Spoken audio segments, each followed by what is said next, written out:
My brothers and sisters, as we begin this Advent season, please allow me to share with you the following scripture reading and reflection.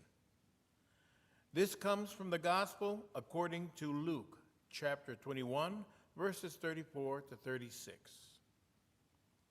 Jesus said to his disciples, "Beware that your hearts do not become drowsy from carousing and drunkenness, and that the anxieties of daily life and that day catch you by surprise like a trap. For that day will assault everyone who lives on the face of the earth. Be vigilant at all times.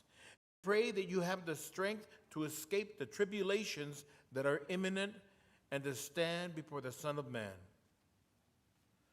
This is the gospel of the Lord. You know, for such a small reading, this message has a lot to offer, especially at this time of year. During this blessed Advent season, this particular reading, just as the two last gospel readings, speaks to us of the end of times. One of the truths which we proclaim in the Creed regarding the end of times is also one which we don't think much about day to day. Jesus will come again in glory to judge the living, perhaps in their lifetimes. But after nearly 2,000 years, that expectation is no longer front and center for us, except when we profess it at Mass on Sunday. One thing in common between these last gospel readings and the ones to come is that they both highlight a sort of Advent, Jesus' birth and his coming at the end of time. Perhaps today's gospel message can give us ways to translate our belief into daily living. We need to set aside the worries of these troubled times, as well as the distractions of the coming Christmas season, so as to live here and now with courage and holiness. Jesus urges his followers and us to be vigilant and pray. When we put these scriptural injunctions together, we have a way to live the Christian life here and now. You know, with all that's been going on, we live our daily lives with no fewer challenges than Christians did 2,000 years ago. Persecution, a world full of violence, disease, confusing signs, and persistent fear.